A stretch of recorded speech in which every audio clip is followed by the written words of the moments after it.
días a todos, a los presentes y a aquellos pues, que están conectados para escuchar, para presenciar pues, de algún modo también digitalmente la conferencia del profesor Hermann Pexol Pernilla. Hoy pues él nos va a hablar de la biografía de Ambrosio Alfinger, o Alfinger, como le quieran decir. En ese sentido, pues, me corresponde presentar al profesor, que tiene pues, un extraordinario currículo, creo que conocimientos pues, de muchos acá en la región zuliana, y yo voy a proceder pues, a leer algunas de sus líneas, ya pues, que es bastante extenso. El profesor Germán Enrique Pexol Pernilla nació en Maracaibo el 18 de noviembre de 1943, es decir, el día de la Chirina. Obtuvo los títulos de abogado, licenciado en Educación, mención Ciencias Sociales, en 1968 y de doctor en Derecho en 1981 por la Universidad del Zulia y de doctor especial de Filosofía del Derecho por la Universidad Libre de Bruselas, en Bélgica, en 1972. También la Facultad Internacional para la Enseñanza del Derecho Comparado de Estrasburgo, en Francia, le otorgó en 1974 el diploma de estudios superiores de Derecho Comparado.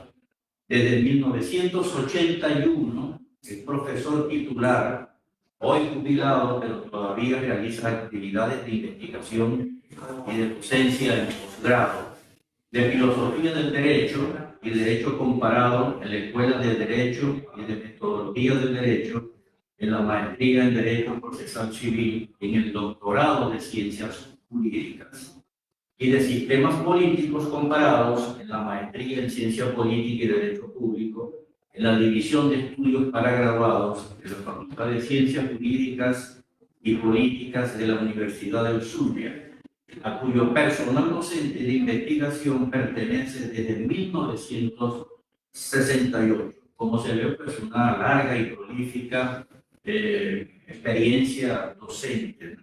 Y de investigación, por supuesto. Igualmente es miembro fundador del Instituto de Filosofía del Derecho de esa facultad. Allí pues desempeñó distintos cargos, jefe de sección de la metodología jurídica, fue secretario, y pues toda también pues una presencia bastante importante en las actividades y productos académicos y de investigación del Instituto de Filosofía del Derecho de la Universidad del Sur. Asimismo, pues ha sido profesor invitado de las universidades de Caen y Montesquieu, Bordeaux en Francia, de la República y Católica Damaso Antonio Larrañaga en Uruguay, Popular del Cesar y Libre, sede central en Cúcuta en Colombia, Central de Venezuela, Los Andes, Carabobo, Católica Andrés Bello, Católica del Táchira, y así pues otras instituciones universitarias del país. Fue además magistrado suplente de la Sala de Casación Civil de la extinta Corte Suprema de Justicia entre los años 1992 y 1998. Y primer suplente del Fiscal General de la República entre 1994 y 1999, habiendo asumido 18 veces el cargo en ausencia del titular. Por supuesto, toda esa actividad docente de investigación pues, se refleja enormemente en numerosísimos trabajos, entre los cuales vale la pena pues, mencionar los siguientes 13 libros. Vamos a mencionar algunos de ellos. La noción de igualdad en el derecho de algunos estados de América Latina, 1974. La situación jurídica del individuo dentro de la sociedad de hoy. Justicia social y bien común en la Venezuela actual, de 1977. Vale a contar que algunos de los títulos están en idioma francés y yo yo me he tomado la libertad pues, de hacerle una traducción libre pues, en este momento, ¿no? Pero fueron publicados originalmente en francés, allá en Europa, estado a conocer. Hombre de Revolución y Derecho de 1978, Estudios de Derecho Comparado de 1981, Derecho, Poder y Libertad, 3 estudios filosóficos jurídicos, La Universidad en el Pensamiento y en la Acción de Simón Bolívar, 1984, Interpretación e Integración en el Código Civil Venezolano, Hermenéutica Jurídica y Argumentación de 1984, Estudios Jurídicos y Políticos Varios de 1985, y pues una publicación muy importante porque fue producto de haberse ganado en muy buena ley un concurso internacional sobre la vida y obra de nuestro libertador Simón Bolívar en su bicentenario. Esa obra lleva por nombre Bolívar y la ordenación de los poderes públicos en los estados emancipados. El 18 de noviembre de 1881, o cuando el Estado Zulia desapareció, una publicación de 1995. Por supuesto, siguen todavía un grupo importante de textos, de libros, de obras, que vamos en este momento para prescindir de mencionarlos en razón del tiempo, porque quien tiene, pues, la charla, la conferencia es el profesor y no yo, ¿no? Igualmente, ha publicado bueno, en Venezuela, Argentina, Bélgica, Canadá, Colombia, Chile, Estados Unidos, Francia, Italia, México, Perú, para que ustedes tengan una idea bastante clara de la dimensión y del impacto pues, de sus escritos y de sus obras. Igualmente ha recibido premios y condecoraciones, entre los que destacan Premio Anual de la Academia de Ciencias Políticas y Sociales de Venezuela, Premio Internacional Pensamiento de Simón Bolívar, Premio Simón Bolívar, Mención Investigación, Orden Francisco de Miranda, primera y segunda clase, Orden 27 de junio, tercera clase, Orden Ciudad de Maracaibo, primera clase, Orden al Mérito Universitario, Dr. Jesús Enrique Lozada, primera clase, la Guillermo Borjas, también en primera clase, Medalla al Mérito en Derecho Público, Antonio Mores, KV, única clase, Orden Lago de Maracaibo, también, primera clase. Asimismo, es individuo del sillón noveno de la Academia de Historia del Estado Zulia, de la cual fue presidente y vicepresidente de la Academia de Ciencias. Bueno, igualmente también tiene que ver porque es miembro de la Academia de Ciencias Jurídicas del Estado Zulia con el sillón 23 o 23º y miembro de varias otras corporaciones. Bueno, esta es una síntesis. Bueno, también me está contando el profesor que fue decano de la Facultad de Ciencias Jurídicas y Políticas de la Universidad del Zulia, ciertamente. Sí, bueno, ustedes ven pues una síntesis muy apretada de este distinguido maestro del derecho, de la historia y en general pues, de las ciencias sociales y de las buenas causas que han acompañado no solo a Venezuela, sino a nuestros pueblos latinoamericanos y mucho más allá. Así que yo voy a dejar al doctor Germán Pexol Pernía, en el uso pues, de la palabra, para que ponga, pues, digamos, todo lo que tiene que ver con lo relativo a la biografía, a la trayectoria vital de un hombre que vino pues, de allá, desde las tierras teutonas a Venezuela. Ya le explicará los pormenores, ya en el caso nuestro de conocimiento público. ¿Por qué vino? Pues este hermano a Venezuela y especialmente a Maracaibo, donde procedió a fundar un día como hoy, hace 494 años, a nuestra amada ciudad de Maracaibo. Así que los dejo con el profesor Germán Enrique Pexol Pernía para su conferencia de hoy. Todo esto, pues, por supuesto, en nombre organizado y producto del esfuerzo de hombres y mujeres que se han integrado en el Centro de Estudios Zulianos José Domingo Ruz. Así que a todos los presentes y a los que están allá en las redes sociales digitales, muchísimas gracias. Bueno, muy buenos días a todos.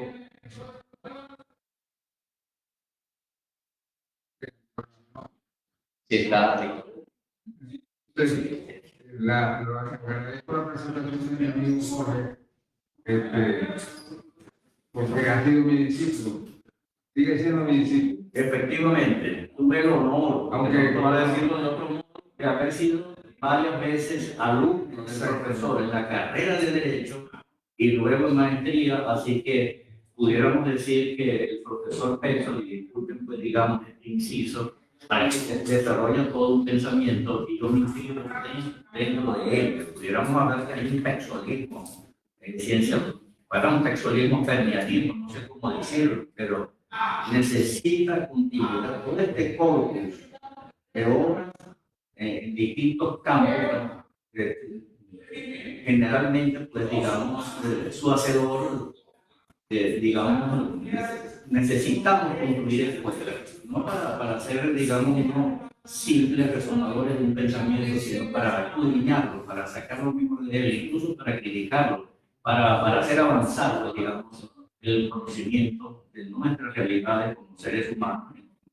En el caso nuestro, pues acá en el Zulia, Venezuela, Latinoamérica, y mucho más allá. No, y Jorge me lo he conseguido primero en la Escuela de Derecho, luego en la maestría. O sea que es constante, ¿no? Y le agradezco, por supuesto, sus palabras, porque sé que vienen desde su corazón. La otra cuestión es que, evidentemente, yo como que he leído personajes culturales, ¿no? Me dedicaba a estudiar a Cipriano Castro, lo he reivindicado, y no voy a reivindicar a Jorge Inger, pero sí hay que dar a conocer la trayectoria de ese personaje y en qué sentido nos vincula, ¿no? Yo he dicho que Maracaibo es una ciudad germánica, no solamente por haber sido fundada por Vícer Ambrosio, lo que llaman Vícer Ambrosio e Inca, llamado Arfinja, que por cierto, Fray Pedro Aguado lo llama Delfina, el problema es la pronunciación en alemán. Así que todo el tiempo se llama Vícer Ambrosio, Vícer un título que viene del italiano, y en el Isla Baleares es un título nobiliario. Todo el tiempo se llama entonces Vícer Ambrosio, que van a todo el tiempo hablando de Vícer Ambrosio. Y Vícer Ambrosio, como bien dice Jorge, vino de Alemania, pero no tan así. Hay cosas curiosas, ¿no? Él llega a Venezuela, a lo que se llamó luego Venezuela, pero él fue el primer gobernador de Venezuela, el capitán general del territorio que se llamó Tierra Firme, y que después se llamó también Venezuela. Es que cuando estaba llegando a Alonso de la entrada del lago, junto con Juan de la Cosa, estaban haciendo así. García llegó aquí de 28 años, y 28 años pasan cuando de la entrada de 1429 y 1500 de Juan de la Cosa, Alonso Herrera y Américo Vespucio, y llega a fin del año 28, perdón, en febrero del año 1529, representando a los Berser. Es decir, siempre se ha hablado de los Berser que aportaron dinero para la coronación de Carlos V. En parte fue verdad, es decir, aportaron dinero, pero aportaron dinero para otra cosa también, ¿no? Los Berser se instalaron junto con otros comerciantes alemanes desde hace mucho tiempo en algunas ciudades de Castilla y de Aragón, etc.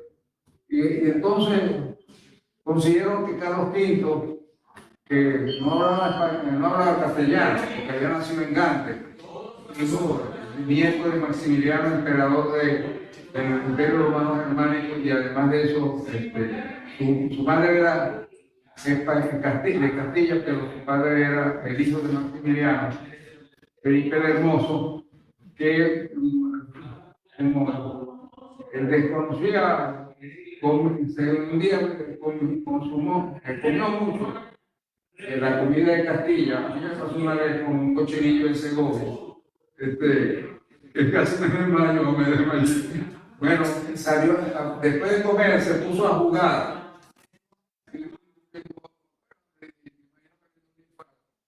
y eso produjo que su esposa, Juana, enloqueciera y agarró el cadáver y lo arrastró por toda España. Y esa era la madre de Carlos V. Carlos V de Alemania y Carlos I de España. Entonces Carlos V era un jovencito cuando toma el poder en España, porque el esposo de Isabel la Católica, Fernando, no pudo tomar el poder, porque al final lo correspondía a Carlos V, que se llamó Carlos I, luego Carlos V. Y entonces Fernando lo que hizo fue irse a Sicilia, era el rey de las dos Sicilias, o sea, Nápoles.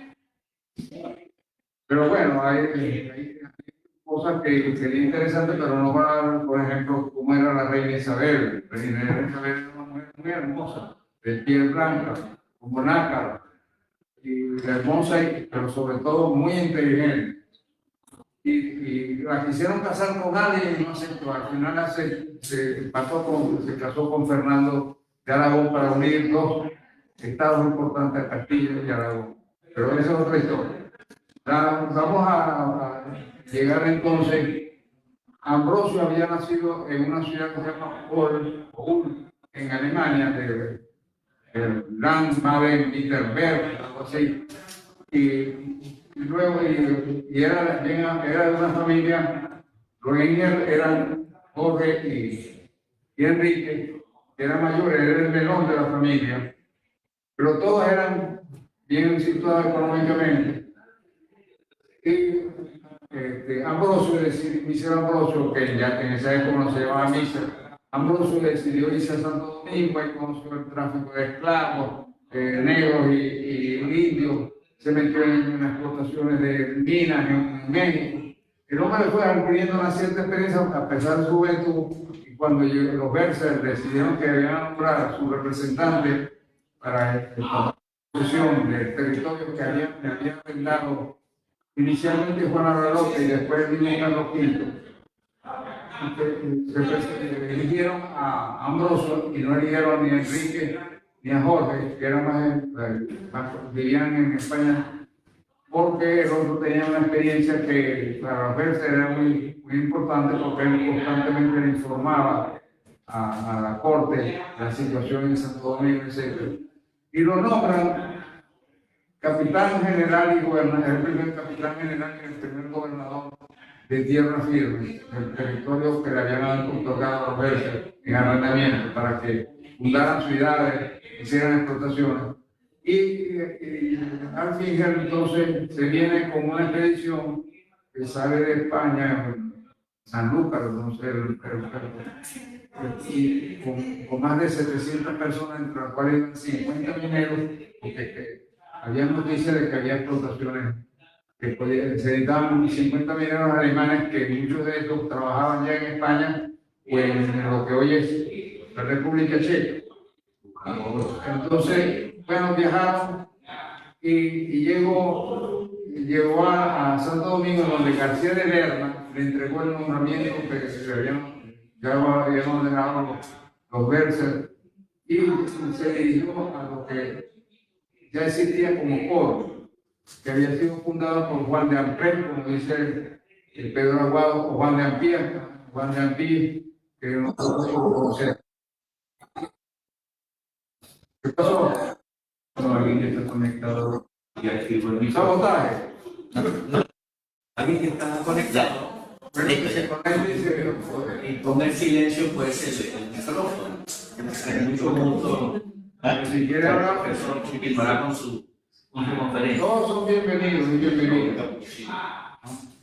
Bueno, entonces, para hacer, al fin entra y toma posesión del poder que le entrega, es decir, Juan de Ampère, con mucho sentimiento, se había quejado ante el emperador de que él había venido y había fundado allí, y había establecido unas buenas relaciones con Managua, el cacique, en fin, lo había bautizado.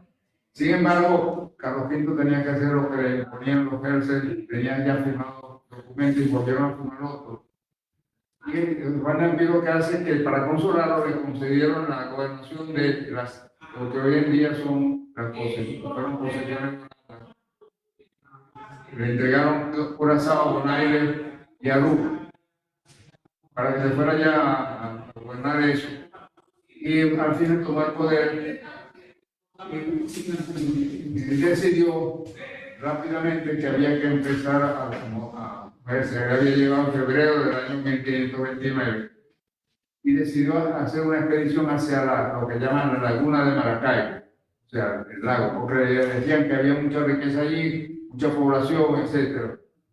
Y efectivamente organiza una expedición en donde envía 3 barcos, 2 bergantines y unos barcos que había traído de España y 2 que fabricaron los soldados para entrar por la boca del lago, la entrada del lago, la barra, pues.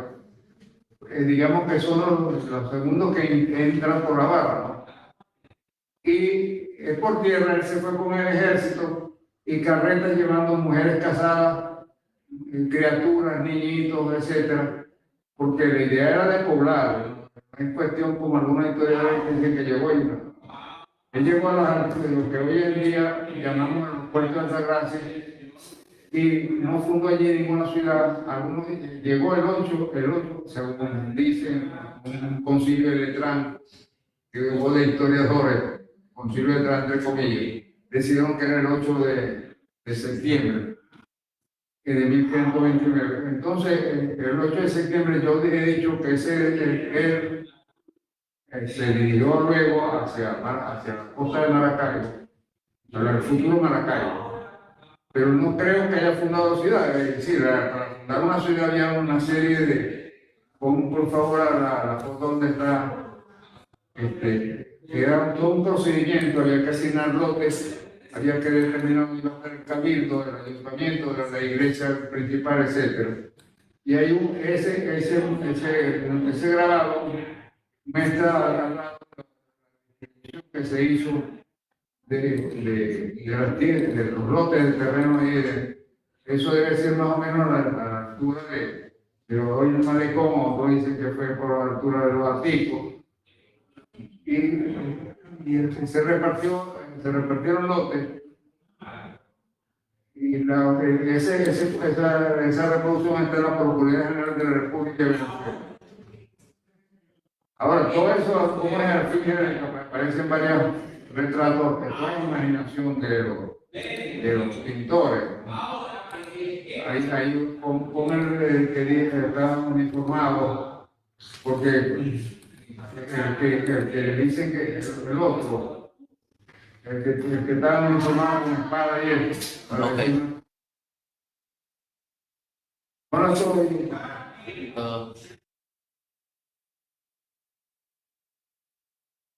Es interesante cómo está vestido allí.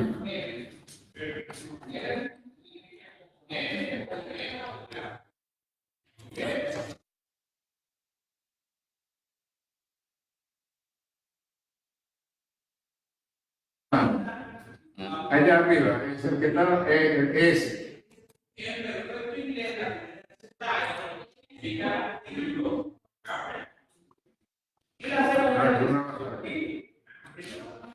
Ese.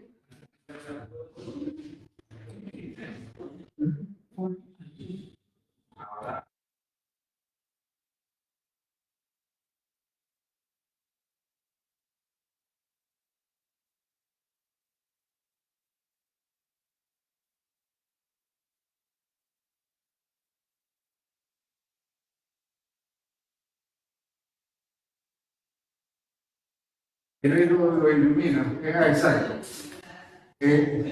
Un amigo, Pablo Palmar, dice que esa es la representación de Jiménez de Quesada, pero apareció entre los retratos de Anfingre. Pero lo interesante de ese es que los que desembarcaron en Coro, que venían vestidos así, con espadas, bien eran soldados vestidos elegantemente. Y los recibieron los soldados españoles que estaban ahí, o los que estaban vestidos pobremente, además tenían más hambre que nada. Entonces la cuestión es que estos que llegaron así uniformados y bien vestidos se burlaban de los españoles. Y los españoles dijeron, está bien, está bien. Resulta que más adelante, cuando al fin empieza la expedición, le ha caído una tremenda tormenta que no le sirvió nada el uniforme, y los otros empezaron a reírse, a burlarse. Y después, siguiendo más adelante, vieron un tronco y le dieron un golpe al tronco. Resulta que era una culebra gigantesca. Ya esa fue la primera experiencia de cuando iba rumbo a Maracaibo. Fundada la ciudad de Maracaibo, en la laguna de Maracaibo, que primero se llamó, la bautizado San Bartolomé, por las cosas y Alonso de Ojeda y el curso.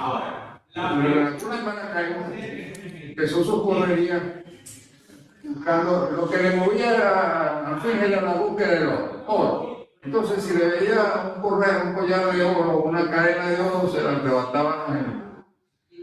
Pero lamentablemente él había tomado costumbres de Santo Domingo y hay que tomar en cuenta el momento histórico.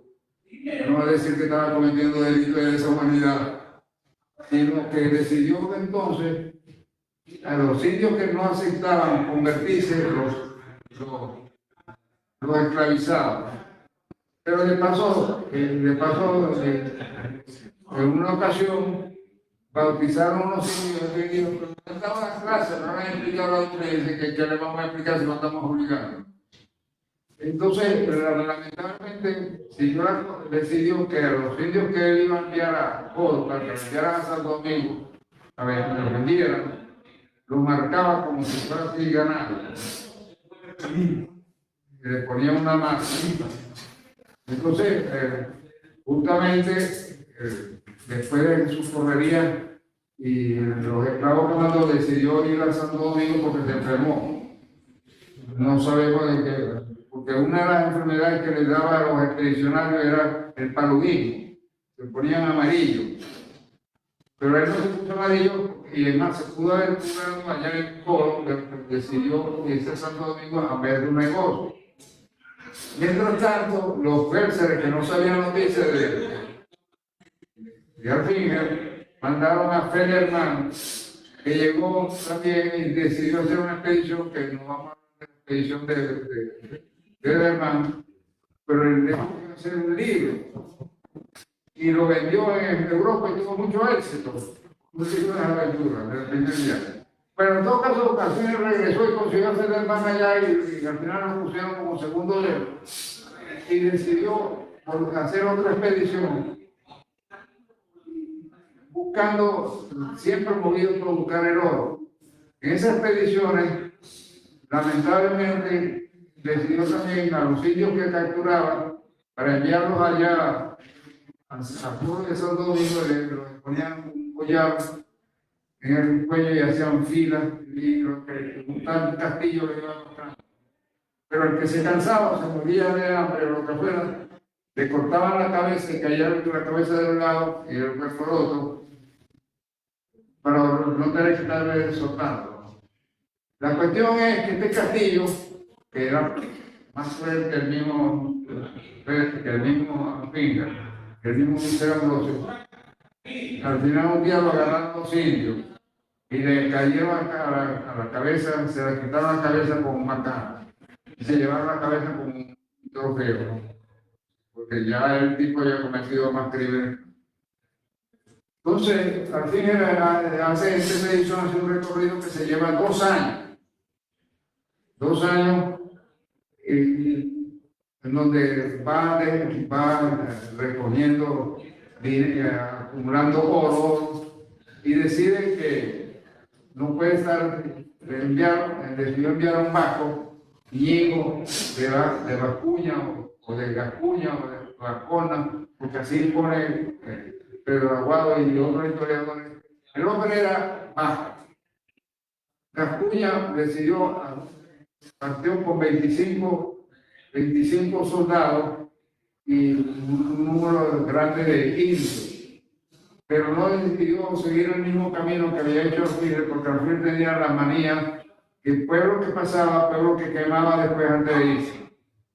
Entonces, este bajo le pareció que era muy peligroso, porque deben esperar a toda la gente que haya sufrido los atropellos. Y entonces vino y en el camino se ha perdido, se extravió toda la expedición. Y entonces se estaban muriendo de hambre y decidieron empezar a comerse a los indios. Se los comieron a todos. Entonces empezó el problema es que no se confiaban uno al otro porque no sabían si el vecino que le iba a comer al niño. Entonces se dividieron. Y hay un grupo de 4 que son los 4 que sobrevivieron. Pues Acuña y compañía todos se murieron. Antes de hacer eso, este hombre, el banco, decidió enterrar el tesoro de Artigas al pie de una ceiba, la más alta. ¿Por qué lo están buscando? Porque se habla del tesoro de Ambrosio. Pero la cuestión está que los 4 estos también empezaron a morirse de hambre, ¿no? Entonces, la cuestión es que le quedaba un joven que decidieron comer. Entonces yo le voy a dar porque realmente el libro de la narración de la historia de Pedro Aguado podríamos hacer una película. Vamos a ver si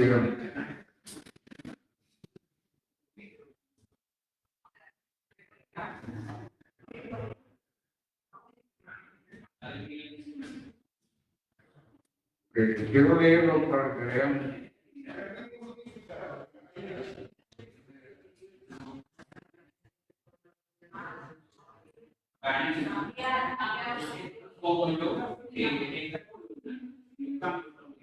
Ajá. Vamos a empezar porque estos 4, entre ellos uno llamado Francisco Martín, que vamos a que por tener una llaga en una pierna muy incomoda, no pudo caminar y después pudo quedarse allí. Y los demás, prosiguiendo su desesperado camino en arriba, perecieron como todos los otros, aquellos que acabaron su vida con bien largas y penosas muertes. Y porque lo de este capítulo me queda, y en el siguiente he de decir el suceso de Francisco Martín, que por la enfermedad de su pierna no pudo seguir a su compañero en la muerte, como lo habían sacado. Diré lo que este hombre hizo antes de llegar a este río. Andaban su compañero y él tan acosados del hambre, que se podía bien decir por ellos que rabiaban de hambre. Cumple a un niño que les había quedado la suerte del sacrificio y así lo sacrificaron. Y mataron, dándoles por sus propias manos la muerte, porque fuese el más acepto, dando haciendo el pecho o pedazo del cuerpo por muerto. Todo esto está escrito así, ¿no? Por si acaso, ¿no? Para dar a cada uno su parte. Quitaron el miembro genital como cosa inmunda y echaronlo a mar, lo cual, como viese este Francisco Martín, arremetió a él y alzando del suelo, sin esperar a ponerlo en el fuego, se lo comió así crudo, como se había quitado del cuerpo, que fue cosa, por cierto, no de hombre, sino de más que bruto y carnicero animal. Y por esto no cuento la diligencia que todos ponían en que no se perdiese cosa alguna. Cuando mataban, había que comerse todo. Entonces, que no se perdiese cosa ninguna de lo que en un cuerpo humano hay. La sangre no era menester llegarla al fuego, porque abriendo al muerto con las manos, la sacaban y se la bebían. Y aún, como suele decir, se quedaban lambiendo las manos. Las palabras son como de lambiendo las manos. Y por no ser molesto, no quiero pasar adelante con estos abominables ejemplos de crueldad. Este hombre llamado Francisco Martín permitió, lo digo, que para que este castigo fuese notorio. En todo caso, Martín, lo que pasó fue que los 3 compañeros lo dejaron abandonado y él vino entonces consiguió una canoa y se acostó en la canoa que se lo llevara al río. En el camino, la canoa paró en un sitio y entonces un cacique se acercó con su grupo y lo rescataron, y lo que le asombró a ellos era muy blanco. Y decidieron quedarse con él. Y entonces el cacique, pues al final se hicieron tan amigos, tanto que se casó con la hija del cacique, aprendió todas las costumbres y se convirtió casi como un piache de esa tribu. Más adelante, en un momento dado, unos españoles llegaron allá y lo descubrieron y se lo llevaron a Santo Domingo, se lo llevaron a Córdoba. Y lo hicieron a jurar de las costumbres que habían tenido. Pero él, en cuanto pudo, se volvió incapaz y se fue a vivir con la mujer y los hijos tenían que vivir. Lo volvió a llevar a la fuerza, al final terminó quedándose a vivir con los indígenas. Él dice, pero este Francisco es que hay una narración que no es de otra narración que yo vi, es que cuando tiraron el pene del muchacho, él dijo, no, pero si esto es delicioso. Se lo comió. O sea, no se desperdiciaba nada. Cuenta Pedro Aguado que cuando a veces llegaban, capturaban a algún sitio, se lo comían a la barbacoa. Entonces, Aguado explica cómo era la barbacoa. Es decir, más o menos como aquí hacen a veces la carne, ponen unas estacas y arriba la carne asada.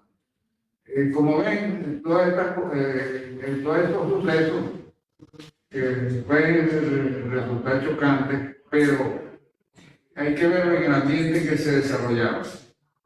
Ahí, y para el ser humano no es antropófago, pero mientras un tigre no come tigre, y es cierto, un tigre no se va a comer a otro tigre, entonces en cierto momento de necesidad se come a su semejante. Ustedes saben la narración de los que se estrellaron en la guerra de los Andes, pero eso no mataron a su compañero, sino que sus compañeros que murieron, dado el frío se conservaban, decidieron comerse, pero ya estaban muertos. Pero durante el sitio de Leningrado por parte de los alemanes, durante la Segunda Guerra Mundial, el sitio que duró más de 1000 días, hubo algunos rusos que se comían a otros rusos, pero los detectaban porque el que se come carne humana se vuelve como muy la cara muy suave, etc. Entonces, a los que estaban así, los agarraban y los fusilaban. En todo caso, al fin él sigue en su expedición, viendo que no llega, él piensa que el vasco se había quedado con los relojes y sigue adelante. Y en el momento decide, llega hasta el río Magdalena, todo lo que llamaríamos Santander, o sea, lo que iba a estar Cúcuta, iba a estar Pamplona, etc. Antes de eso, llegó a poder una isla donde había un cacique poderoso, pero que lo hizo prisionero, y a cambio de dar la libertad de cacique, siguió acumulando dinero. La cuestión es que, para seguir una narración, es que después de estar en Tamaulipas, ya no había más, conseguir más oro, decidió seguir la expedición y terminó pasando por la sierra y desembocó a donde está hoy en día, cerca donde está Pamplona hoy en día. Que nada de eso estaba habitado. Y en un descuido andaba con su segundo Armando, que era Esteban Martín, era su capitán, un hombre muy valiente. Los dos estaban caminando confiados cuando de pronto le cayeron encima unos indios. Entonces empezaron a pelear con ellos dos solos contra un grupo de ellos. Y en ese momento le dispararon una flecha al Finger, a Mr. Ambrosio, que le atravesó el cuello. Entonces el vino se lo arrancó, pero lamentablemente la flecha estaba envenenada y le contaminó el cuerpo. Aguado dice que murió a raíz de la herida. Otros narran que estuvo agonizando varios días y gritaba de tal manera de rabia que dice Germán Encinier, que de una obra que se llama Conquista de América, que todavía en el territorio, eso ocurre a 7 leguas de está hoy en día Pamplona, en China, que todavía en ese sector llaman el Valle de Mr. Ambrosio, y que todavía de noche se oyen los gritos de Ambrosio. Ahora, Juan Besón, no sé de dónde sacó eso, dice que el hombre se confesó, comulgó y murió en Santa Paz. Yo no sé dónde inventó eso Juan Besón, porque lamentablemente, es decir, ojalá que ella hubiera sido así, o haya sido así, pero porque el hombre también merecía un poco de castigo, ¿no? Pero el asunto es que al fin era luterano, y como dicen nuestros historiadores, cuando adquirió tal fama de crueldad, que voy a hablar de otra cosa, cuando los indios oían que venía, decían, ahí viene el luterano, como decir, ahí viene el diablo. Porque entonces, como dice Germán, se inventó los campos de concentración. Él venía y capturaba una serie de indígenas y los ponían en un patio cercado. Y entonces cobraban rescate, que querían, ahí no le daban comida, ¿no? Tenían muertos de hambre. Entonces las familias venían y pagaban y los liberaban. Pero después mandaba volver a hacerlo, agarraron con otra gente, ¿no? Y así hasta que se iban, hasta que al final se morían de hambre, porque se cansaban de los rescates. Entonces, como ven, era una bella persona. La cuestión de Artigas, de todas formas hay que ubicarlo históricamente. Artigas no era más cruel que Francisco Pizarro o que Hernán Cortés. Todos estos conquistadores alemanes o de Castilla estaban acostumbrados a hablar así. Fray Bartolomé de las Casas empezó a denunciar eso y el rey dictó de normas para proteger a los indígenas. Entonces Bartolomé de las Casas hizo una cosa, que entonces en vez de poner como esclavos a los indígenas, trajeran negros, es decir, perdón, personas de color negro. Entonces resulta que es decir, como si los que trajeran de África no fueran tan seres humanos como los indígenas o los aborígenes o los indios, para decirlo así. Pero lamentablemente se fue la doctrina del Bartolomé de Casas, luchó contra eso, pero la solución que él propuso, no sé si el remedio era mejor que la enfermedad, pero bueno. La cuestión es que al fin muere en 1533 y la tropa de él hubo discrepancias quién iba a la persecución del pueblo y nombraron a uno de los capitanes para continuar, regresar a Coro, lograron regresar a Coro. Y al fin lo enterraron allí donde había muerto. Ahora, recientemente alguien salió diciendo que al fin habían conseguido una fecha al fin y lo trajeron a Maracaibo. Y entonces, cosa que yo detesto, consulté en Google y me dijeron que estaba enterrado en el cementerio del Cuadrado. Bueno, porque resulta que había una fundación que trajo unos supuestos restos. Hubo un prefecto, un jefe civil, que emitió un acta de defunción a nombre de ahí en el municipio, ahí en la y luego hay un sacerdote de la iglesia de Chiquinquirá que rezó allí a donde lo enterraron. Entonces, es decir, imagínense que 500 años después todavía hubiera el resto de Artigas al pie del árbol donde lo sembraron. Y mencionaban un discurso. Sí, lamentablemente. Hicieron una bandera alemana con la bandera de sur. Una cosa alucinante. Bueno, la cuestión está que, estos son rasgos. Leer el libro, yo, si tuviera aquí a Héctor Romano, yo le propondría que hiciéramos una película de Artigas. Hay una nieta mía mexicana que está estudiando también para la cine y televisión, me ha hecho documentales ya, apenas tiene 17 años. Pero la cuestión es que la narración es aquí, como las batallas que hay. La crueldad que demuestra en el mundo, ¿sí? Podría ser una película histórica, pero también de terror. Porque, evidentemente, lamentablemente, el fundador de la sociedad fue Artigas. Después dicen que Alonso Pacheco vino por aquí. Alonso Pacheco lo mandaron de Trujillo y llegó a donde estaba Maracaibo y consiguió gente que vivía allí. Hermano, informan que había muchos cultivos parecidos a los de España, barras, frutas, etc. O sea que la ciudad no es que no es la ranchería, como llaman la ranchería desapareció, no desapareció. Ahí siguió. Y algunos ponen a los superhéroes como el refundador de Maracaibo, pero no es cierto. El fundador de Maracaibo fue Ambrosio Alfine, que si el día fue el 8 o fue el 9, como yo digo que es imposible que estando en los puertos de Altagracia se trasladó a Maracaibo y llegaría a las 5 de la tarde, no, se va a poner a fundar ciudad, hizo al otro día, hace varios días. Ahora, y que le dio importancia, y tú en Maracaibo empezó a tener importancia, porque al fin y al cabo, el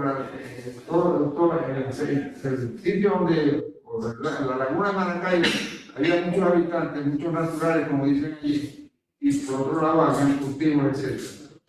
Aparte de eso, en la historia nosotros sabemos, empezó el cultivo, por ejemplo, el cacao exitosamente. Yo he dicho que Maracaibo no será alemana porque no solamente por el fundador, sino que la primera cervecería que llegó a Maracaibo era alemana.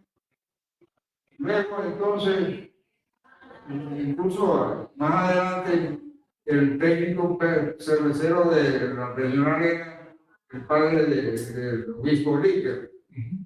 Mi padre, por ejemplo, la corona de la legitimidad la solicitó un alemán, un manfebre alemán. El que hizo la primera fotografía de la corona y de la iglesia fue mi padre, en el año 42. Y así sucesivamente nosotros. Y durante la Primera Guerra Mundial, y sobre todo durante la Segunda Guerra Mundial, Maracaibo era germanófilo. Incluso nunca pudo ser atacado porque por ahí no podían entrar los submarinos en la mano. Pero claro, hay un incidente durante el bloqueo de 1903 donde hay un barco militar que trató de entrar por la barra y de la barra de Castillo le disparaban.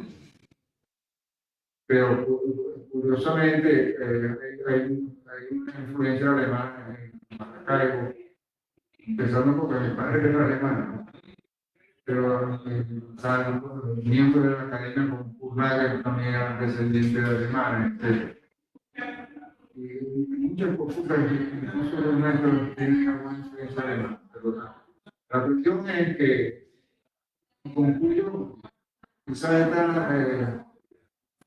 yo creo que la forma, la personalidad y las cosas que realizó, buenas o malas,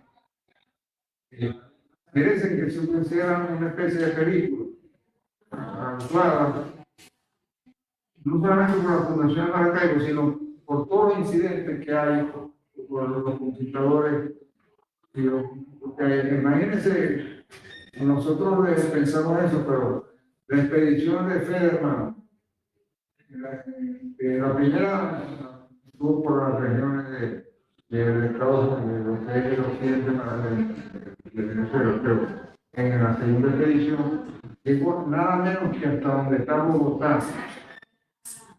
Lo que pasó en la empezada llegó primero y luego llegó a la casa desde Quito. Y entonces Federman le dijeron, ¿y usted qué hace por aquí si usted no está actualizado? Lo mandaron preso. Lo hicieron preso y lo mandaron a Santo Domingo. Pero las expediciones, es decir, atravesar la selva. Ahora está ocurriendo que los venezolanos están atravesando el Darién. Bueno, el Darién es una selva que separa lo que es la nada de la nada de lo que es Panamá. Por eso que al final Panamá está bien independiente. Porque solamente solamente los venezolanos que han decidido aventurarse a atravesar esa selva y con todas las penurias que han pasado. Pero yo nunca había escuchado a gente que atravesara el Darién. Pero, en fin, lo escucho a ustedes. Bueno, muchísimas gracias al profesor Germán Pexol Perniño. Abrimos el derecho de palabras, algún comentario, alguna pregunta, algún aporte, tanto para los que están presentes como los que también están presentes, pero digitalmente, ¿no? Desde acá vemos algunos, si se animan, pues, con mucho gusto a hablar de esta fecha, pues que fue prácticamente a mediados del siglo pasado, 8 de septiembre, escogida pues, como la fecha de la fundación de la ciudad de Maracaibo. Y todavía, pues digamos, continúa alguna polémica al respecto, pero bueno, las instituciones de Zulia la escogieron, determinaron pues, que un día como hoy, hace 494 años, Ambrosio al fin pisó la costa occidental de la laguna de Maracaibo, y el profesor Texto, que así aparece en la literatura más antigua, más anterior, y fundó Maracaibo. Le dio carta de naturaleza, de existencia, y entonces, bueno, como todos esos conquistadores, ya lo decía el profesor Pérez, son vidas, pues, digamos, de riesgos, de aventuras, de cosas medidas. No sabían con qué se iban a encontrar. Eran terrenos, pues, digamos, que además de los indígenas, pues, los europeos no habían pisado, hombres de otras tierras, de otros continentes. Y por supuesto que tenemos que ubicarnos en la época, porque juzgarlos desde ahora, desde 2023, pues, después de 494 años, creo que no sería posible, ¿no? Todo lo que pasaron esos hombres y todo lo que faltaron. Y por supuesto que también tenemos que reconocer el lado indígena y posteriormente, pues, los que fueron traídos, porque no voluntariamente los trajeron a los africanos, pues, aquí territorios de América, es decir, se ha conquistado por los europeos, conquistados, colonizados y demás. Así que lo que quieran intervenir, ¿cómo no? Pues, justamente cuando se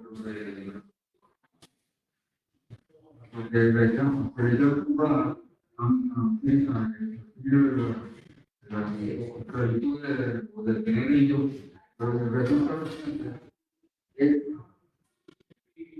aquella cosa que hicieron, la cual no era de prosperidad, aquella cosa que hicieron, la cual no era de prosperidad y riqueza, hizo que muchas personas que vivían de este trato de ser esclavos acudiesen a esta provincia con su cierta manera de desorden que ellos tenían de tal suerte que en el poco tiempo que hubo, desde que Juan de Amprés, dice Juan de Amprés, no Juan de Amprés, Juan de Amprés la descubrió hasta que el gobernador Miserandroso vino a ella, que como he dicho, fue el año de 26, se dieron tan pieza, ¿cómo que dice la palabra? Pieza. Dicho, fue el año de 26, se dieron tantas a hacer esclavos, despojar aquella tierra que casi en esta sazón, que Miserandroso llegó, se hallaban muy pocos naturales cerca de Coro, que le pudiesen dar a los españoles el sustento que habían menester. Que fue forzoso a Miserandroso dar luego orden como salir con su gente de este pueblo de Coro a buscar y descubrir tierra y provincia donde pudiese poblar y sustentar.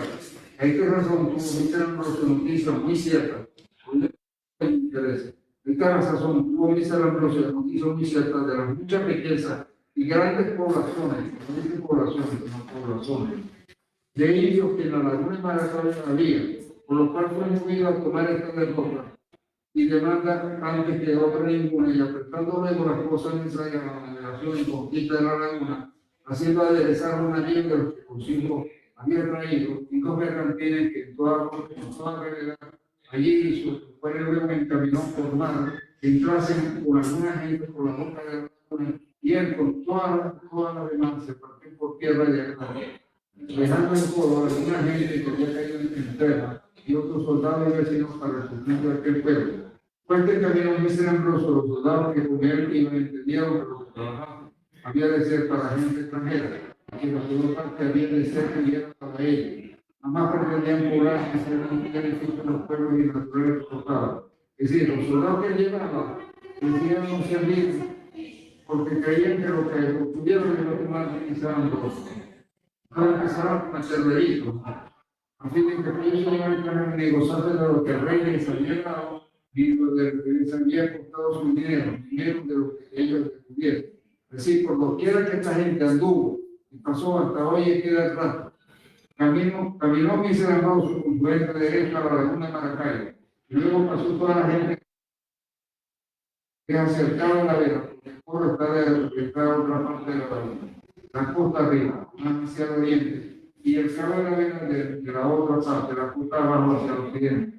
Y allí sube una manera para alojamiento que comúnmente llaman ranchería, y a los mujeres, a los jóvenes y sus campos, para de allí dar mejor orden en lo que se había de hacer, tocar el descubrimiento y pacificación de aquella laguna y su provincia.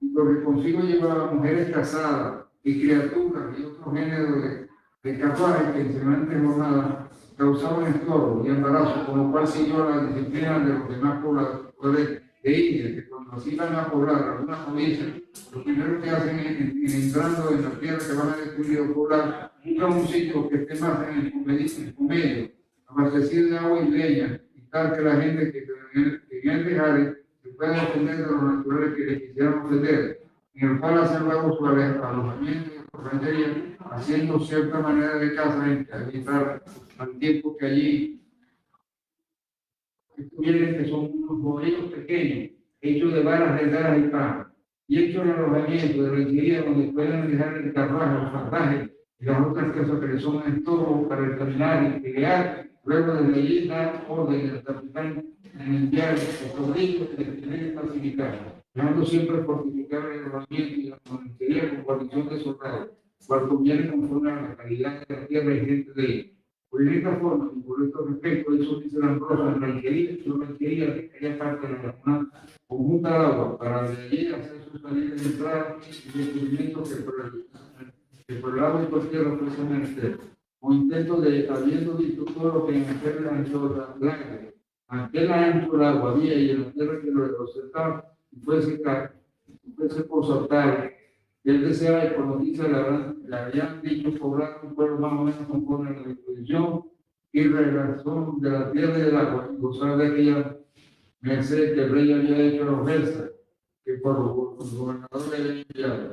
Esta ranchería o alojamiento que hizo Mestre Ambrosio permaneció después por algunos años en forma de pueblo y fue sustentado y habitado por alguna gente española y llamado el pueblo de Maracaibo, y al presente se tiene noticia en aquella provincia de Venezuela. En este sitio hay grandes árboles de granada y palmas de España y otros muchos géneros de arboledas fructíferas de la silla, que los españoles que allí residieron habían plantado y cultivado, porque tenían particular preparación, por lo cual y por la mucha abundancia de caza de conejos, curíes, venados y otros géneros que por allí cerca había, y la mucha abundancia de pescado y otras cosas que de la laguna tenían vida hoy en aquella gobernación, algunas personas con gran deseo de volver a reedificar la población y a vivir en ella, y para promover los ánimos y voluntad de otros, añaden otras muchas buenas propiedades a este sitio o población de la provincia de él comarcanas, que por no tenerlas por ciertas ni verdaderas, lo digo, el gobernador don Pedro Ponce de León dio a la población en pacificación de esta laguna, etc. Es decir, aquí hablan de que enviaron a Alonso Pacheco, vecino de Trujillo, la población, el cual hizo gente para entrar a poblar. Bueno, pero ya lo que sería poblado la primera fundación, pues, de Maracaibo. Pero lo que es interesante es eso, después que llegó a Alonso Pacheco y compañía, descubrieron que había árboles de lo que se había traído de España, que había gente, que había mucha pescado y cacería, etc. O sea que no es que la gente había desaparecido como dicen muchos. Por lo menos me caso de lo que está diciendo Pedro Aguada. Bueno, digamos, las pruebas concluyen para esa polémica que creo que ya está liquidada. La fecha se admite que la fecha de cumplimiento por lo largo de los siglos se puede dividir las fechas, o al asunto de Pacheco, Maldonado, Ciudad Rodrigo, Ciudad Zamora, Entonces, llegamos al siglo XIX y intelectualmente en Maracaibo no se le pone la tapa al franco del siglo XIX. Es a lo largo del siglo XX que sigue la duda.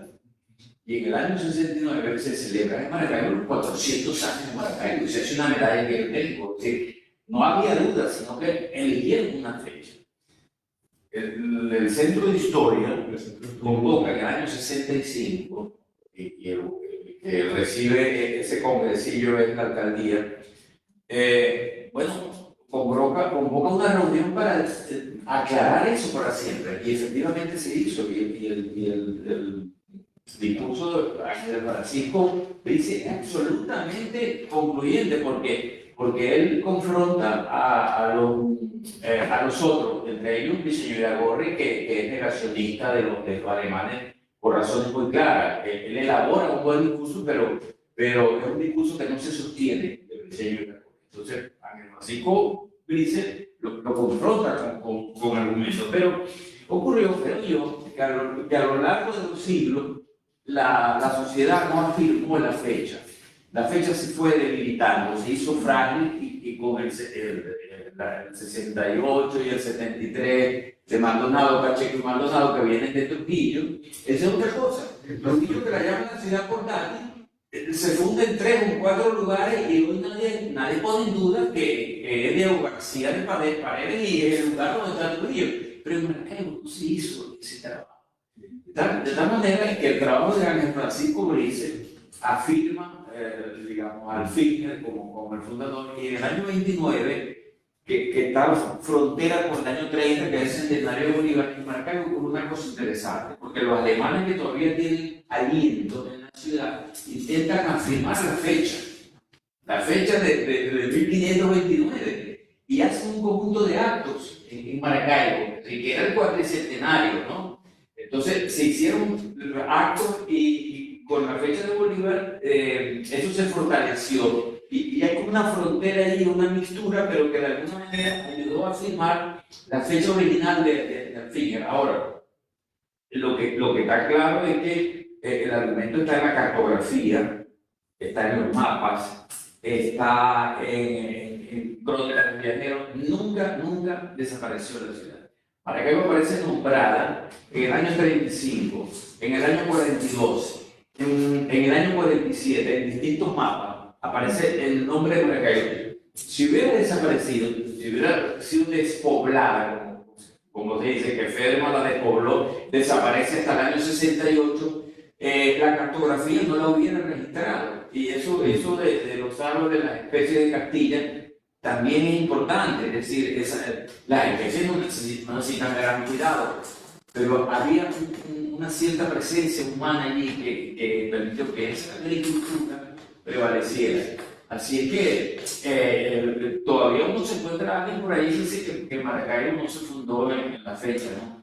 Pero es concluido. Además, desde el punto de vista de la identidad de la ciudad, de la seguridad freudiana que llamaríamos, eso es importante. Es decir, afirmar la fecha del siglo de 1529 porque le da a la ciudad un origen, digamos, rotundo, la sitúa, se acaban esas disputas que llevan un poco a las inseguridades, no solamente de un individuo, sino de una sociedad, ¿no? Es decir, tú tienes que saber de dónde vienes, el problema de la identidad, ¿no? Y Maracaibo, yo creo que eso de alguna manera ocurrió, se puso la variante, esa duda, esa negligencia, a aceptar rotundamente un origen, bueno, y enriquecerlo, construirlo documentalmente con el discurso, con la historia, de la literatura, incluso de la filosofía. Sí. Hay una cosa que posiblemente pudiéramos discutir que si fue el 8 del 9 de septiembre de 2000, pero lo que es importante es el año 1529.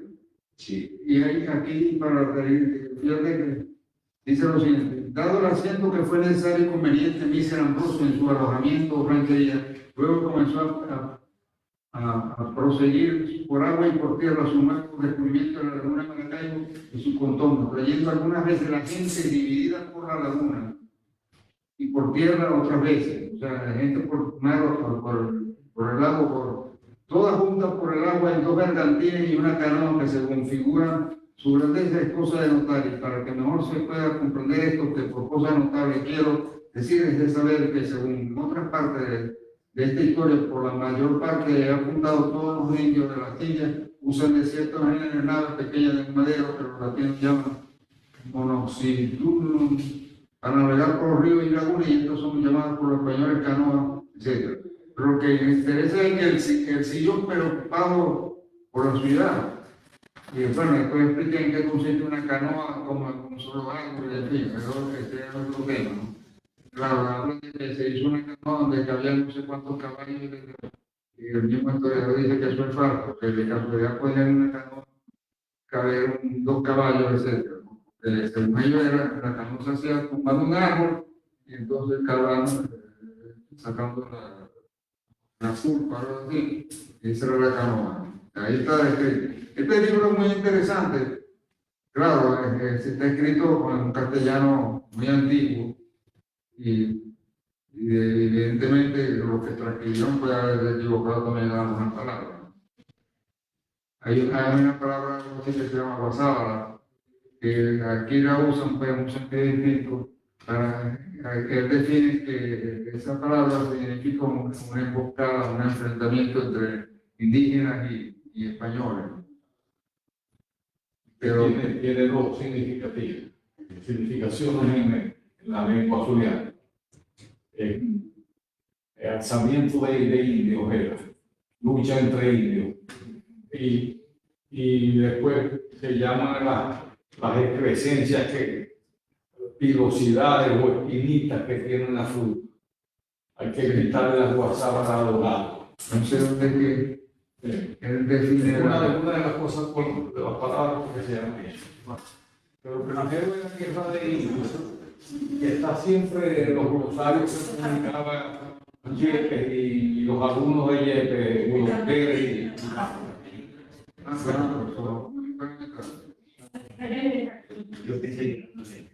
Bueno, hablaba Rafael Molina Víquez y antes la intervención de Miguel Ángel Campos.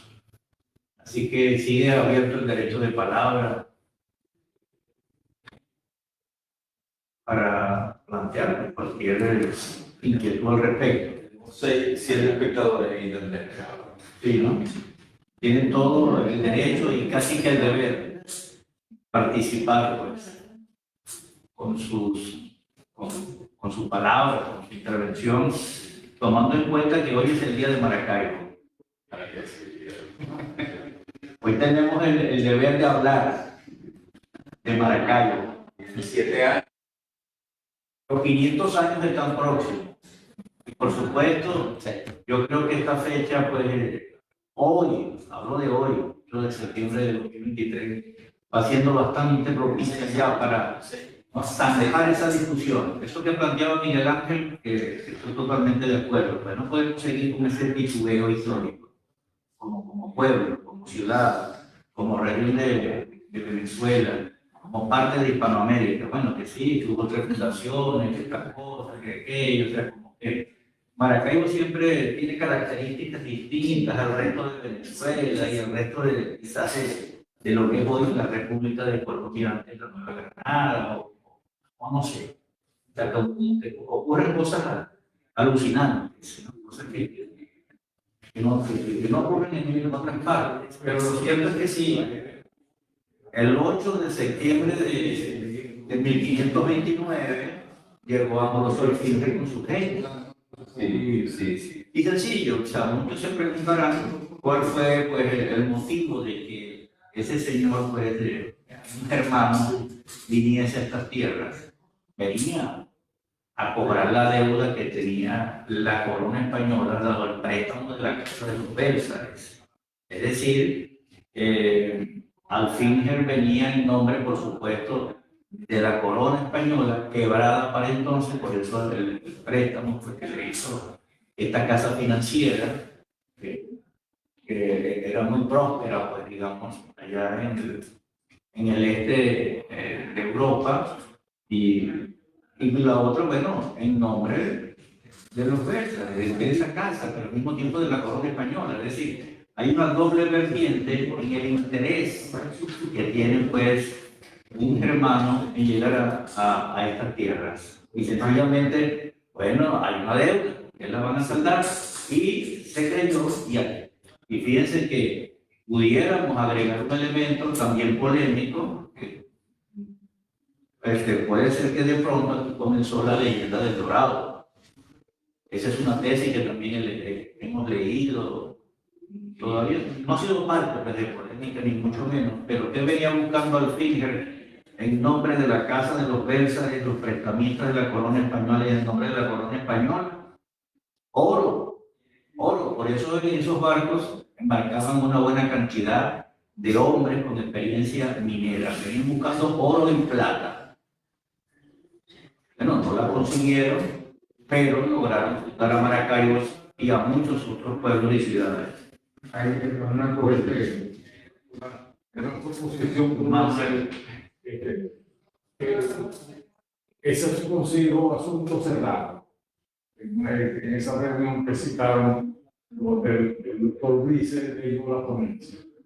La ponencia de Brice es una memoria de la reunión que está publicada en un folleto, del cual debe quedar muy pocas copias y el cual ninguna institución se ha preocupado de reeditar. Entonces yo les propongo, ¿por qué no nos reunimos a discutir la ponencia de Brice? y claro, no, y yo podría Supongo que, por ejemplo, puede ser la próxima reunión, traer el folleto, a memoria de esa reunión, que son más de 7 8 páginas.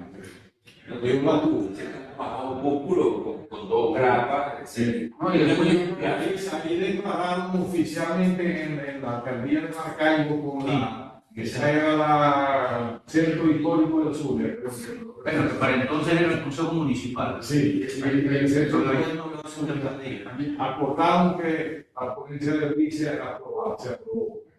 Exactamente. Yo podría conseguir que de pronto Bruer quería la publicara en la revista de Derecho Público, porque al fin y al cabo, es decir, Bricia, Ángel Francisco Brice.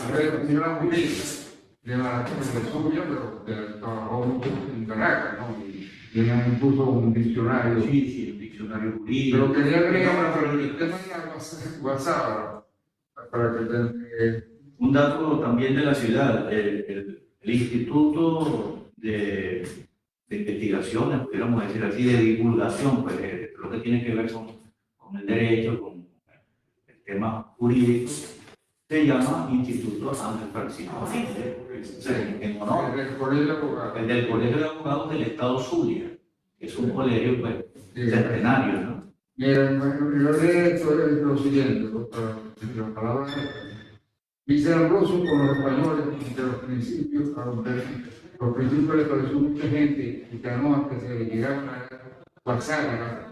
No por eso dejaron de proseguir su descubrimiento como lo llevaban comenzando.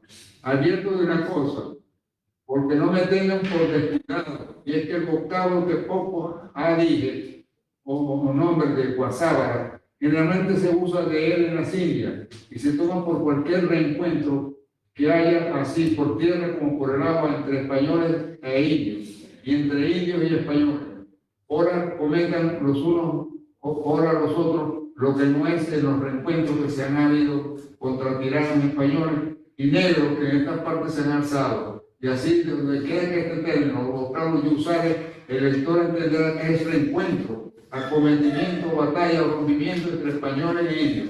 En poco más tiempo de un año vio este gobernador con su gente toda la mayor parte de esta laguna de Maracaibo, navegándola y entrando en muchos arpones y lagos y esteros donde los indios tenían unas poblaciones fortificadas y escondidas y hallaban algunos oro entre los naturales, mas no era en tanta cantidad como los españoles y su gobernador, que eran fines, ¿no? Quisieran, por lo cual, aunque había cantidad de naturales, recordando de no ser allí más paradas, sino pasar adelante con su campo y gente, porque aunque estos percurridos llevaban a los que más tratan voluntad de poblar, donde hubiese muchos naturales, su principal intento era buscar mucho oro y no darse por mucho por poblar, y dar una vuelta a recogerse a su ranchería, por alojamiento, trayendo consigo todos los sitios que pudieron. A ver, para enviarlos por esclavos a Coro, y sacar de ellos algún dinero para la reformación de algunas cosas que había menester para proseguir su jornada, y especialmente de gente soldada, porque hacían en WhatsApp y de heridas y de flechazo de niños como de enfermedades que comúnmente los primeros días suelen dar a los que pasan a la isla. Le había muerto mucha gente a Vice Ambrosio, de la que consigo había llevado, y también esta laguna y las tierras que la cercan no son sanas, sino bien enfermas y de muy mala propiedad y constelación, porque en nuestro tiempo han bajado de Mérida a Ciudad de Nuevo Reino algunos caudillos con gente a descubrir puertos de esta laguna y a procurar otros aprovechamientos, y por poco que en ella nuestro revera y territorio se han entretenido y vuelto a su pueblo, han caído enfermos de recia calentura y algunos se han muerto, y los que han escapado por mucho tiempo no se les quitaba del rostro un color casi amarillo que ponía admiración a los que los veían, y que por eso entiendo que por la gente que los niños mataron e hirieron a Misa de Ambrosio, que no dejarían de caer enfermos y morir otros muchos. Bueno, la cuestión es que el hombre seguía allí y no era tanto para más poblar, sino para conseguir oro. Sí. Pero sí, la lectura de esto es para dejar un raro, que la gente no sabe leer, que las cosas también están así como digo.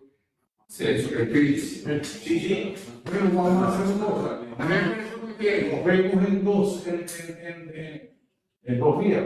Pues, y vamos a traer la ponencia de Brice, que está aprobada, y la discutimos, y el que quiera disentir, bueno, razonar, presentar otra cosa que venga.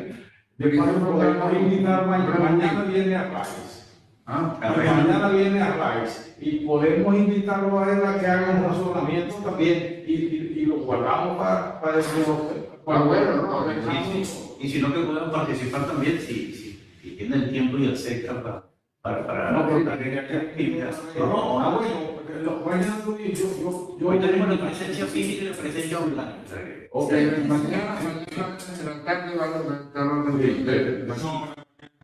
No, mañana a las 9 ahí. Y el domingo también. Y el domingo. O sea, yo. Sí, vía online. No, sí, lo hace. Sí, porque yo estoy seguro que él no conoce el documento ese de Brice. No, claro, porque al fin y al cabo marquemos otra cosa. Mañana. Y el domingo a las 9. Sí, 2 de la tarde. 2 de la tarde. O sea, en la mañana. Bueno, Por eso te digo,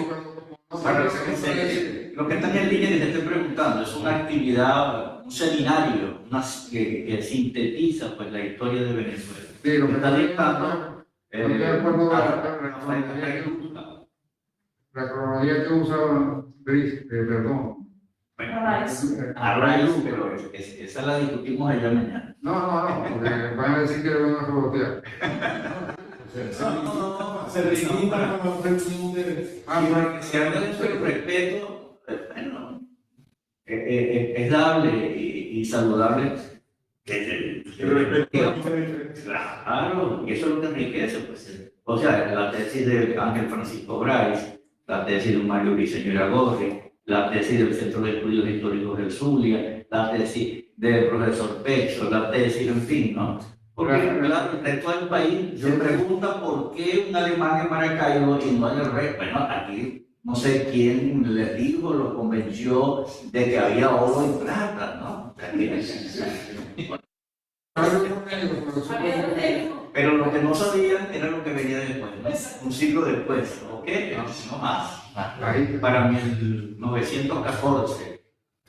Y yo digo que esa reunión del año 61 fue una especie de concilio de letrado.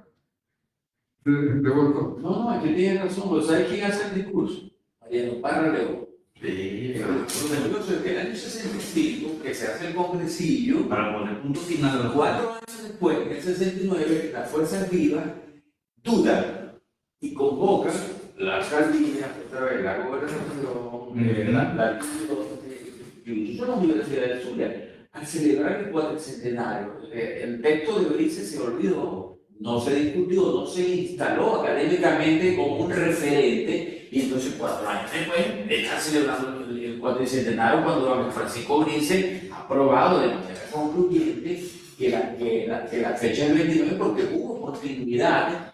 Y fíjate que a don Francisco Brice se va a los mismos documentos que utilizó de Cayo María en la Fundación de Maracaibo, donde se prueba que hubo fundación protocolar pendiente de justicia, alcaldes, se hizo una Ese misa. era el que señala, por Sí. eso no puedo hacer Los protocolos formales de fundación de una ciudad estuvieron presentes allí. Faltó uno, Eso, que ya lo vamos a dar a Sí. está hablando de faltaron dos, sí. pero es un esencial para considerar que había fundación. Bueno, pero Cabildo. hubo una mayoría de actos protocolares. Sí, Pero yo definitivamente. le digo que no puedo ser el 8, sino el 9 el 10 porque... No, eso es relevante. Por la fecha. No, por eso. Sí, sí, sí. Lo importante es el año El hombre estuvo aquí el 1500. 9 de septiembre hace 424 años. Es Maracaibo, es la laguna de Maracaibo. Al fin él llega en febrero del año 29 a Campo Sí. y empieza su expedición. Entonces, O sea, en el año 29 que se funda Maracaibo. Sí, entra por Coro. No por ninguna otra parte de lo que es Venezuela o Colombia. Llegó por Coro. Llegó allá pues, a una ciudad bueno, No, de las primeras de Venezuela. por cierto, hay aquí el tema del río Hacha, que anduvo por ahí, entonces se dice el río de la Hacha es porque a un español se le cayó un hacha en el río. Y por eso se pasó de llamarse el río de la Hacha, el río Hacha. Cabeza de A ver, sí, aquella canción, ¿no? Esa canción, esa canción es argentina. Estamos esperando por lo que están allá online, anímense. Cualquier cosa es buena. Profesor, Síganme. quería comentarle, ¿Y tú te llamas? Pedro Luis Ramírez, Habla Pedro Luis Ramírez. cuando usted relataba la odisea de Alfino, de Ferma, recorriendo aquí el territorio hace 400 años, la dureza con la que el espacio lo recibió y la población los apoyó de alguna manera. Es recordar a un expedicionario muy importante que es Adrián Núñez Cabeza de Vaca. Sí, Algar Núñez Cabeza de Vaca que llegó, se supone que al norte de México, entre la Florida y se Hablamos de la eterna juventud. no solamente eso, sino que él también decidió, también se casó con un indígena, también fue viaje, también Colón, ¿ya? O sea, esa misma práctica, el hombre de esa época resolvía la adversidad también desde la magia. Cuando Gumilla está en el sur del país, en el sur de Anzoátegui, y está con unos indígenas que llama Guayqueríes, no fue una pareja, o hay episodios similares de gente que cura, de gente que cura sin tener ninguna propiedad, pero se atribuyen dones y potestades que le permitían la sanación. Cada época tiene su forma de sortear los recuerdos y quizás la magia sigue siendo una que la superstición. O sea, que el pensamiento mágico. Eso te lo puede explicar muy bien el profesor Miguel Ángel Campos. Aquello del primer estadio de la sociedad. O sea, Sí. el tema kantiano, que es el pensamiento mágico. Claro, después del segundo estadio, después es el de la ciencia y la sociedad pues, comprende. El espíritu positivo, de ahí donde viene el término positivismo, es o sea, abandonar el pensamiento mágico. No sé ustedes. No es tan fácil, ¿Ah? no es tan fácil. No es tan fácil porque los seres humanos estamos del mismo modo. Los estudios que se han hecho recientemente sobre superstición, falsa creencia, espiritismo, ovnis y demás entidades no formales, no asocian la creencia a la formación educativa.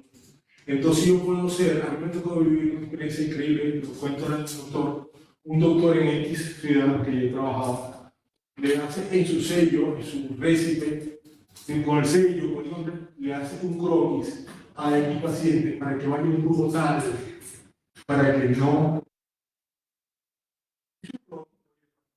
Y en Calimas, en 5 Bocas, había una señora que se llama Teodora. Teodora, la conoció, profesor, Teodora. La gente, los médicos le iban a buscar, y ella vivía por 5 Bocas, para llevársela a la UCI y en los casos difíciles al centro médico de Calimas. Porque ella era la que ponía, los médicos no podían. Entonces, a pesar de las especialidades, las super especialidades muchas veces, ellos le atribuyen a Teodora una capacidad que ellos no tenían. Entonces, uno puede asociarlo por prejuicio, clasismo o ligereza, quizás más ligereza que otra cosa, creer. ¿No? Eso tenía que hablar con Marco Romero. Creer que Quería eso. porque no estudió, yo Pero creo yo que, fui en la academia del sucesor de Marco Romero. bueno, En la academia tengo el sillón de él. En la academia Romero era espiritista, claro, gente competente, académicamente formada, esforzada. Y tuve un profesor, el doctor, no utilizado por un rato, y él tiene varios grados, y él maneja un sistema espiritista. Y él asegura que él habla con cierto espíritu en la gente. Uno de ellos, hay una sociedad. Los médicos creían mucho en eso aquí. Sí, entonces Decían de Borja Romero, que consultaba. Decían, uno no sabe, pero sí decían. El pensamiento mágico no va a desaparecer, no va a desaparecer. porque sencillamente, Bueno, antropológicamente, hablando de el ser humano está sometido al dolor y a la muerte, a las enfermedades, a eso no va a desaparecer. pero sí, inclusive los Barbosa de la Torre y Marco iban a las casas de los amigos y de gente que pedía ayuda para cosas como exorcismo, para hacer salir un espíritu de ahí. Yo digo que fui a una. Eso no sé, psiquiatra famoso, pero ya no sé, de Zulia, de la clínica de Carlos Álvarez, ¿cómo se llama? De los 3 psiquiatras famosos. Oye,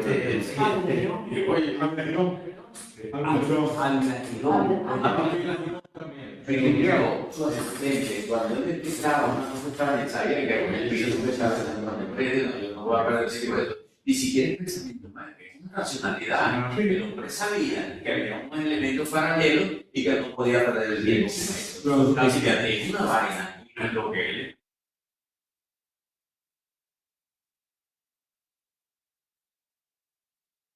Claro, él tenía su protocolo, pero dice su asistente, que todavía vive, y yo hablo con él. Tenía su protocolo para el espiritista también, para que el espiritista no empezara a hacer especulaciones. Y se liberaba los pacientes. Cuando él detectaba que no era un problema cognitivo psiquiátrico. Sí. Y una vez en el Roxy, el joven estoy contando una cosa, voy a contar una cosa. Estaba con mi esposa viendo El Exorcista. Y entonces cuando el cura empieza con el Cristo y la muchacha que empieza a dar vuelta a la cabeza y hubo todo una cosa y le gritó en la cama y todo. Gritó un tipo, ese cura no sirve para nada, llamen a Pedro Arcido. Esa gente que se hizo famosa con esa película, y no hay ninguna otra, O sea, que era famoso. Sí, no. Ellos Hacían consulta detrás el mundo indígena. y Pedro Arcido hacían consulta detrás del bar. en la sociedad espírita, No, pero- en la causa De la Fundación de Pero los el tiro- estaba al fondo del bar de la sociedad. No sé si funciona o no. Realmente ese fue Tiendo a pensar que ese los seguidores de Alan Kardec, Sí, de aquellos del francés, pero bueno, estamos, y es muy dable, porque estas empresas que desarrollaron, que los trajo hasta acá, hasta estos territorios, eso era qué pensamiento mágico también. la gente que está viendo, esto no está vamos a decir, esto no está tan lejos de las cosas que nos ocupan. No, hay uno de los hombres que le dejó más cosas escritas sobre su vida, pero el Mazo Romero. El mazo Romero es del grupo que supuestamente fue el espiritismo inquisido. Se dice que hay, incluso, él tiene un libro del espiritismo en Venezuela. Y Eso no dice se que- la mancha. Ah, Eso la mancha. yo quería investigar sobre Es una parte de la vida que por lo menos sigue siendo tabú, ¿no? Sí.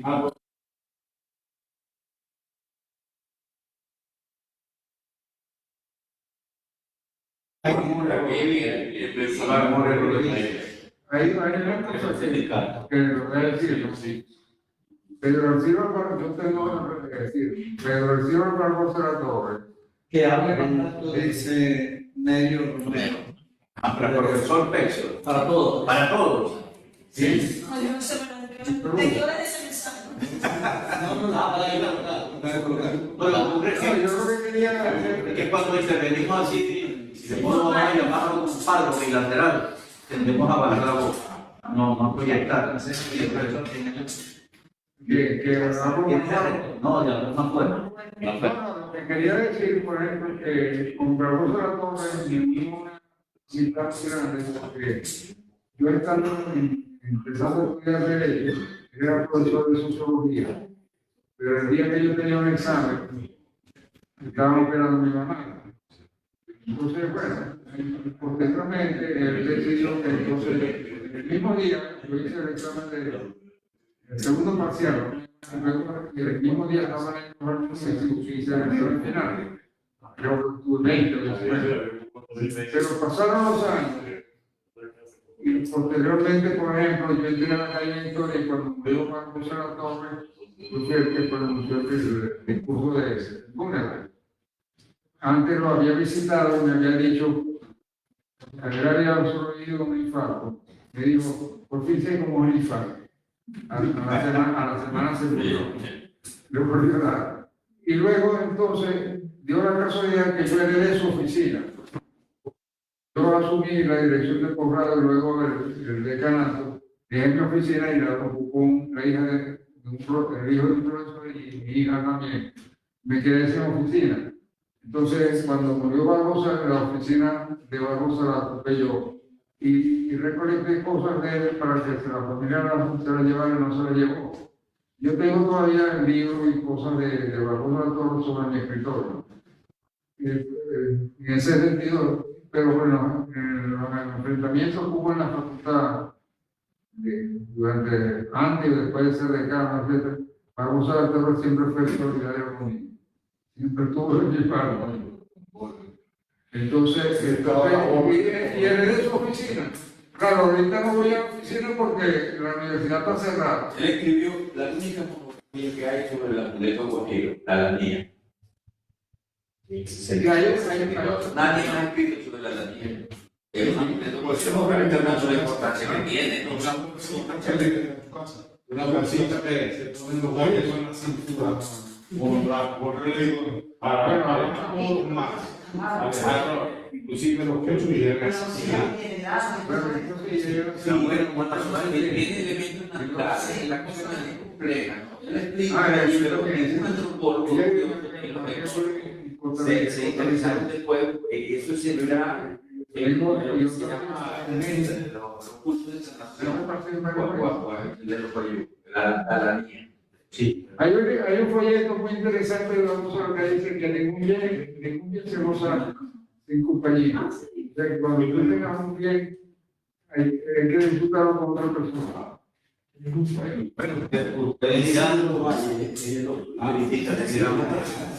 Este famoso es Isidro Valles. Isidro Valles. Fíjate cómo Claro, que se supone que es una filosofía política atea. Desde el principio, ¿no? Sí. Sí, sí. El partido. Bueno, eso revela pues que el ser humano es complejo. Bueno, le damos las gracias pues a su presidenta, al profesor Germán Enrique Pexo Pernía, a los presentes, a su hijo que lo vino a acompañar desde Costa Rica, no digo que visitando porque esta es su tierra, está visitando a Costa Rica.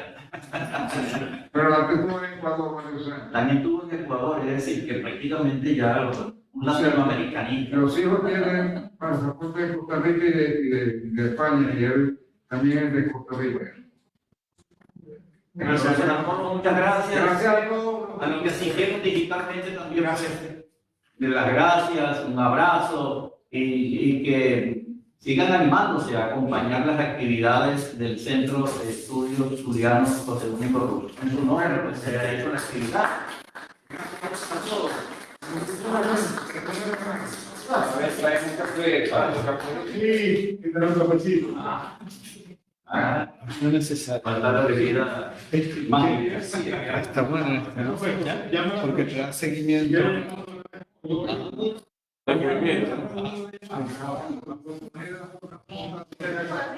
Bien.